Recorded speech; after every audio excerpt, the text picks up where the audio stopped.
Hello, people. I am Valerie Kipnis, and I'm here today with Keegan Hamilton, who is a reporter for Vice News and also the host of our podcast, Chapo, Kingpin on Trial, which is available for free, exclusively on Spotify in both Spanish and English.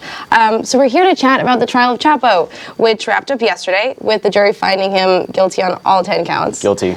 Right? I saw you outside yesterday. It was really cold, but you did it. This was the drug case of the century. It was long, it was complicated, and it came after authorities in both the U.S. and Mexico chased Chapo for decades. Keegan has been covering Chapo for almost a year, right? But we're at the trial for almost all 44 days of it. So I have some questions about your experience and what it was like. Fire away. All right. So what was it like to be in the courtroom during all of this? So day in, day out, there was a mix of, it was really boring. I mean, this is a court proceeding. Right. There are lawyers arguing about finer points of the law.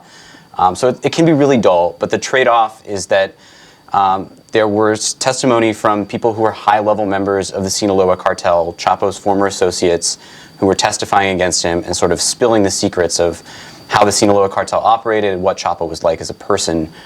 So that was really interesting, and it was definitely worth the trade-off of having to put in really long days and endure long waits and a lot of boredom for these insights into Chapo's life. Right. And what was it like when the verdict came down yesterday? So that was, I mean, this is the culmination of 3 months of trial. Yeah. And the atmosphere in the courtroom, I mean, it's cliche to say electric, but it was electric. Like it was packed with reporters. There was a lot of people from the government who were, had been working on the trial the entire time. And for me, the most memorable moment was, Chapo's not in the courtroom the whole time. They only bring him out at certain occasions. Right. And one of that was when the verdict's about to be read. And he sort of comes into the courtroom, and he's wearing a black suit with a gray shirt and a black tie. And you can just see all of the eyes in the courtroom go straight to him. And he sort of, you could almost see that he enjoyed being like the star of his own show and the center of attention. And then as the verdict was read, it was sort of like a stunned look like, wow, this is really happening. He stands up and looks over at his wife, Emma Coronel, who's in the courtroom gallery, just a few seats from where I was sitting, sort of nodding at her, and she's fighting back tears and flashes him a thumbs up, and then he gets escorted out, and that was the end. That was the last we saw him. Wow. And so no pressure on this question, but tell me about the charges. What were all the charges that he was? So Chapo faced a 10-count indictment, and the most serious charge was count 1, which is running a continuing criminal enterprise, or CCE. And that's basically just you led a drug cartel or a gang or a mafia group or something like that. And then the other charges had to do with conspiracy to import cocaine, meth, heroin, marijuana, other drugs, money laundering, and use of firearms. So, yeah, really the whole, run the whole gamut. A lot. So can you tell me what makes him different than other Mexican drug kingpins? Like, what is El Chapo? Why is he significant? Why is he different? I think we saw it during the trial that El Chapo sort of embraced the limelight in a way that a lot of Mexican kingpins do not. Even like his partner, El Mayo Zambada, is sort of the other notorious Mexican drug lord, and he's more in the shadows. Chapo is out there doing interviews with Sean Penn and the soap opera star Kate Del Castillo. Right. He's also making headlines with these daring escapes. Like he escapes twice from prison, which shows up the Mexican government and makes international news. So in a way, Chapo was sort of the first celebrity drug kingpin in Mexico. Right. And sometimes covering the trial and the way the media has covered the trial can almost feel cartoonish in a way. But then you remember that this guy was actually leading a criminal organization that was responsible for thousands of deaths across Mexico, and it gets serious very quickly. Right. And you sort of mentioned this, how he's known for his escapes and the sort of, cult of personality almost. And I know that he before was sort of coined as El Rapido, right? Can you tell me a little bit about that and why? So this was something that federal prosecutors love to say throughout the trial, is that in the late 80s and early 90s, when Chapo was sort of first rising through the ranks of the cartel, he had a great innovation, which was to dig a tunnel under the border that would be used to smuggle drugs underneath the border. And he was apparently the first person to do that. And when he started doing business with the Colombians, like this is at the end of the Pablo Escobar era, he was getting their cocaine faster to the U.S. faster than anyone else, so they called him El Rapido, the fast one. I see. Okay.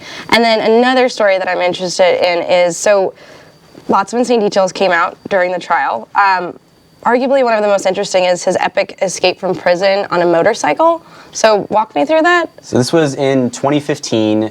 It's definitely probably Chapo's most like daring escape. He had been in prison for less than a year, and he had managed to get a tunnel, a mile-long tunnel, dug from basically a shack outside of the maximum security prison in Mexico, straight up into the floor of his shower. Oh my God. So there's surveillance video that was shown in court where Chapo's in his cell, it's nighttime, and he just he gets up, he makes his bed nice and neatly, does a little like lap around his cell, and then goes over in the shower, like ducks down and disappears. Oh my God. And that most of that was already known before the trial, and including that video had been seen before the trial. But the details that came out was that his wife was allegedly instrumental in planning this escape, where she was coming and visiting him in prison and relaying messages to his son and right-hand man, who were the one actually like coordinating the digging of the tunnel. Wow. And then his Chapo's brother-in-law, his wife's brother, was supposedly on this motorcycle that was inside the tunnel. Like, so Chapo ducks down into his shower, and his brother-in-law is like, "Hey, what's up, Chapo? Let's get on this motorcycle and ride away through the tunnel." Oh my God. Yeah. Wow. Okay, and then there's another one where he narrowly avoided capture, where apparently he managed to remain free from escaping a DA raid naked and with his mistress, correct? That was another wild story from the trial. This was in 2014, and Chapo was in Culiacan, which is the capital of Sinaloa, and he had a network of safe houses, basically. And the DEA managed to track him down to one of these, and they staged an early morning raid with the Mexican Marines. And they were trying to like bash the door down with a battering ram, but couldn't get through the steel reinforced door. So Chapo is upstairs in bed with his mistress, who, by the way, was a former lawmaker in Sinaloa. She was like a state legislator. He hears the DEA knocking, goes in the bathroom, and triggers this like hidden mechanism.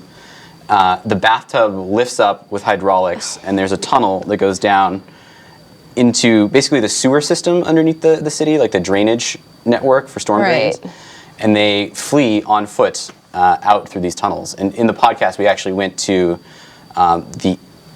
where they exited the tunnels, and it's quite uncomfortable. It is a sewage tunnel, so there's like gross water running on the bottom. It's only about 5 feet tall, the tunnel, so you have to like hunch over to run through it. I would not want to have to run through it for a mile, and I certainly would not want to be naked while I was doing it. Right, that makes sense. So you mentioned his mistress, but I know that she played a role in this prosecution, right? So can you tell me a little bit about that? So there were a total of 14 cooperating witnesses throughout the trial. These were people who were, either members of the cartel or Chapo's Colombian cocaine suppliers, basically people who were close to him, who'd been arrested by the U.S. and were facing their own prosecution. In some cases they had been sentenced, sometimes they hadn't, and they were testifying in exchange for reduced sentences or leniency in their own cases. One of those people was a woman named Lucero Sanchez, who was Chapo's mistress. This was the state lawmaker who was with him in the naked escape. She had sort of a actually quite sad story where she said that she sort of got into this relationship involuntarily with Chapo. She couldn't escape from it. He was using her to set up money laundering companies and purchase large amounts of marijuana from farmers in the mountains of Sinaloa where she was from. So she was basically used to testify against some aspects of Chapo's business. Of course, as she's testifying, Chapo's wife is in the gallery, which makes for some like telenovela type soap opera drama that was capped off when on one day Chapo comes out into the courtroom wearing like a wine color, like a burgundy colored velvet blazer with a matching silk pocket scarf looking like the narco Hugh Hefner. And his wife has on like a matching burgundy colored blazer. So planned. As like a show of solidarity against the mistress who's testifying against him. Wow. Okay, and then can you tell us about another witness, Chupita, and the 20 tons of sunken cocaine? So Chupeta was, he's a Colombian, is a former leader of the Norte del Valle cartel in Colombia. His nickname means lollipop. Right. And he supplied Chapo with tons and tons of cocaine. over the years. Is quite the character. He had, when he was a fugitive, he had a bunch of plastic surgery, so his face just looked quite weird. Like he had like somebody grabbed his hair and like pulled it too tight, and it just got stuck like that. Right. But he told a story where he was shipping 20 tons of cocaine by boat from Colombia to Mexico, and apparently the ship's captain got freaked out because he got into the product that he was moving. As Chupeta said, he saw ghosts, ghosts were the Coast Guard ships that weren't actually there. So the captain panics, sinks the boat with all of the cocaine on board, and then Chupeta and one of Chapo's partners go flying over the ocean looking for the cocaine. They can't find it.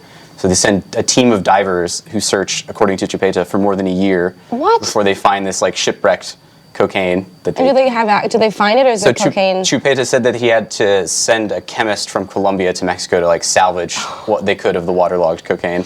Oh my God, that's pretty incredible.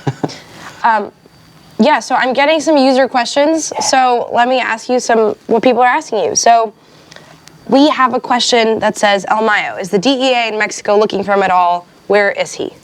So if you believe Chapo's defense, which is that he was set up by El Mayo, no, the DEA is not looking for him. That it's like this vast conspiracy between the U.S. government and the Mexican government to set up Chapo, and El Mayo's the mastermind who's allowed to live freely. If you believe the DEA and the U.S. government, yeah, they're trying really hard to get him.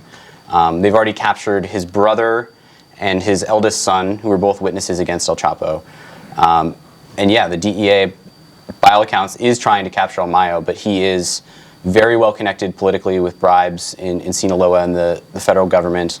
And he's believed to be hiding out in the mountains around Culiacan, which are, I've been there, it's incredibly remote, rugged terrain, and it's not easy to get there or to find someone who's hiding out there. Right.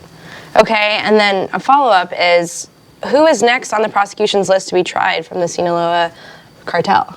Certainly El Mayo would be at the top of the target list. Right. But then you also have the people who have taken over Chapo's operation, which are his sons, known as Los Chapitos, Ivan and Alfredillo. And then Chapo's brother as well, who's known as El Juano, sort of control that faction of the Sinaloa cartel. Right. And then Chapo was sort of, one of the ways he got famous was being public enemy number one in Chicago. Chicago has a new public enemy number one, El Mencho, who's the leader of sort of an offshoot of the Sinaloa cartel that's rising in power. Right. Okay.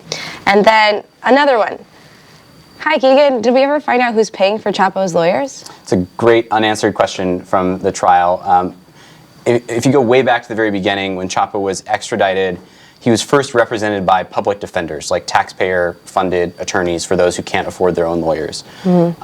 Chapo claimed he didn't have any money. Of course, at the same time, the U.S. government is trying to seize $14 billion in drug proceeds from Chapo, which they haven't found any of that yet. Eventually, Chapo was able to hire his attorneys, but there was some concern by the lawyers that they wouldn't be able to get paid because whatever money that Chapo's paying them might be drug proceeds that could be forfeited by the government. So somehow they figured out a way that they think it's safe for them to get paid, but we don't know what that way is. Right. Another question for you is, do you think that the outcome would have been different if this trial was held in Mexico? Well, the whole process would have been different. Like the judicial system just works completely differently there, and there probably wouldn't have been a trial that was open to the public like this one. So yeah, it would have been completely different. And honestly, this trial would have been different had there been a different judge, maybe. Like there was a lot of secrecy around and trying to keep the focus on the evidence against Chapo and not some of the corruption. Ooh, sorry. In Mexico. Thank you. Also, okay, so now I'm going back to my questions. So what does this trial tell us about corruption in Mexico? I know that's a big question, but... It tells us that corruption is rampant in Mexico. I mean, we heard testimony from almost every witness that, from the beat cops to the state police to the federal police to the attorney general's office to the military to even allegedly presidents of Mexico receiving bribes.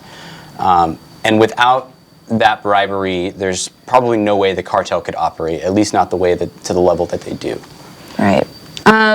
And then, so can you tell us about some of the most damning evidence against El Chapo?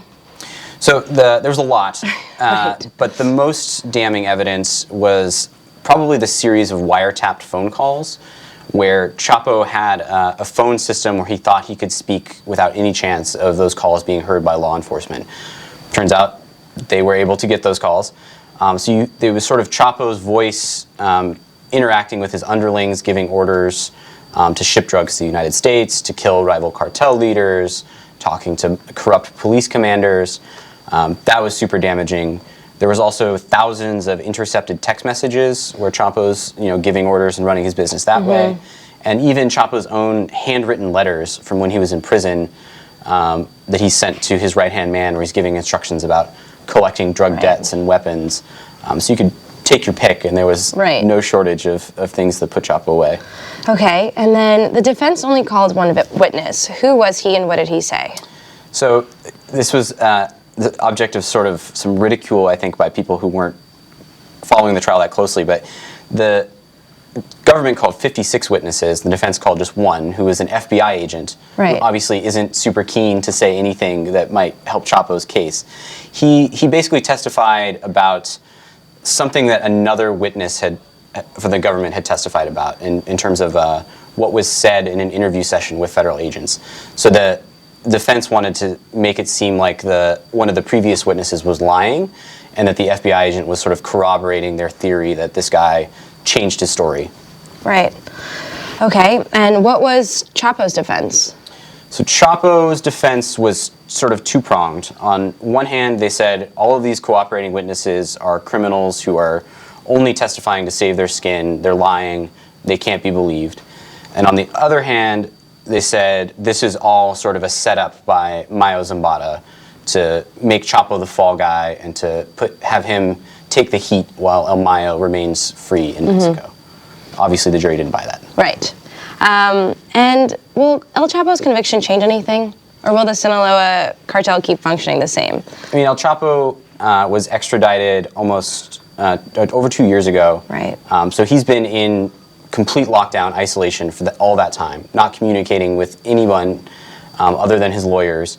So he's been out of the picture that whole time, and nothing has changed. Right. The drugs keep coming. As long as there's demand, there's going to be supply, and people are going to step up to fill that supply, whether it's Chapo's sons and brother leading his faction of the cartel, whether it's El Mayo, who remains free, or somebody else that we haven't heard of yet who's going to take the place of all those people when they're arrested. Yeah, and this is just something that I'm curious about because you've been doing this for a while now, but why did you have to get to the court so early to, be there for the trial? What was the process like? So people who follow me on Twitter or have been following any of the other journalists who cover this have probably seen pictures, tweets of us being there at like 2 o'clock in the morning some days in order to get a seat in the courtroom. And that's because the judge decided he didn't want to really make any special accommodations for the press. Like, Chapo's trial was open to the public, first come, first serve. And there's only about 40 seats in the courtroom. Right. So in order to ensure you get one of those seats, you got to arrive and wait in line. So the journalists came up with sort of a makeshift system where you put your name on a list at the time you arrive and you wait. But that's why. It was because we didn't have guaranteed seats in the courtroom. So you had to get there super early. In order to do our jobs, we had to get there super early and guarantee a seat. Wow, that's interesting. All right, I'm going to go back to user questions because we got some more. So, and this is something I'm also really interested about. What happens to the jurors? Are they going to be placed in witness protection programs? Like what? So there were 12 jurors and 6 alternates. They're all anonymous. Like somebody at the court probably knows their name because they had to send out, the forms to get them to be part of the jury. Right. But nobody on the defense team, nobody on the prosecution, the judge, nobody in the courtroom knew their names. You could see their faces because they were sitting in the jury box. But they are anonymous. They were escorted to and from the courthouse every day by U.S. Marshals, so they had some protection. But at the end of this, they just basically go back to their normal lives. They don't get continued protection. They don't have any security from it. They have their anonymity. Right. And if some of them wish to, they can speak to the press. So if you were a juror on the Chapo trial and you're out there watching, love to talk to you. Right. Slide into my DMs. And then how about the 14 people who spoke about El Chapo? What happens to them? Are they placed in So most of those people, with I think one or two exceptions, are already in U.S. prisons. They're in federal custody, and so they're in protective custody for witnesses. A couple of them are in witness protection, where they've got new lives, new names, new identities, and are in the United States. Wow. And then we have a question about where is all his money and who gets it now? It's a great question. Like I said, the U.S., as part of this, prosecutors are trying to seize $14 billion with a B. That's the supposed value of all of the drugs that Chapo shipped into the United States over the years. There was some testimony that Chapo didn't have as much money as he'd made out to be. Some witnesses said that he was in debt, like $20 million in debt, and was borrowing money from El Mayo to pay his men. He probably has some money hidden away somewhere, but so far, none of that money has been found. Who gets it? I mean, presumably his family has access to that and are living off of it. But the U.S. government is definitely trying to find that money, and so far, no luck. No luck, damn. And then I have a question. Do you think Lucero Sanchez was afraid while testifying? Do you think that this is the end for Chapo? And do you think we'll be seeing more of Emma? Or do you think she'll stay out of the public eye? Sorry, that's a lot of questions at you. Yeah. Lucero Sanchez was terrified of testifying, absolutely. There was one moment where the jury, it was like after a break, and the jury hadn't been brought into the courtroom yet, and she was sitting on the witness stand and just broke down in tears, sobbing. And they took her out of the courtroom, but she had like a lapel microphone on, and you could hear her sobbing in the court. Everyone who was sitting in the courtroom could still hear her sobbing, even though she was in like an area in the back. Right. And some of her parts of her story made it clear that she was just afraid of Chapo the entire time that she was with him. The other question, is this the end of El Chapo? Probably. I mean, he's going to go, everyone thinks that he will go to the ADX Florence, which is the Supermax prison in Colorado. There's really no breaking out of that one. And you're really cut off from the outside world there. Like, the inmates are isolated from each other and from everyone else, basically. Emma Coronel, I think we'll hear more from her. She's an interesting character who has sort of become a celebrity as a result of this trial. She was in the media spotlight a lot, and she hasn't faced any criminal charges, despite her alleged role in the escape and some other evidence that we heard that suggests she was pretty familiar with what was going on in Chapo's organization, but she remains free. Yeah. Okay, and then I think that this is the last question I have for you. Also from a Twitter user. So how do you predict Mexico's cartels will change after this, summed with AMLO's politics on amnesty? So it's a very interesting moment for Mexico and the drug war. The new president, AMLO, has said, we're going to stop fighting the drug war. We're going to prioritize public security, reducing violence, and have less focus on capturing kingpins like El Chapo or El Mayo even. So far, that hasn't actually worked in practice. I mean, the military is still out on the front lines fighting the drug war in Mexico. And I think whatever happens, cartels are going to adapt and find a way to keep making money and supplying drugs to the United States. And we've seen it basically since the 70s. Every time the U.S. thinks they found a way to cut off the supply and arrest the kingpins, new kingpins step up, they find new ways of supplying the drugs. I don't see that changing anytime soon. Well, that's great. So, Keegan, thank you so much for taking the time and for doing this, for watching the trial for all of us. And thank you guys for watching. And don't forget to listen to Keegan's podcast, Chapo Kingpin on Trial. It's on Spotify for free.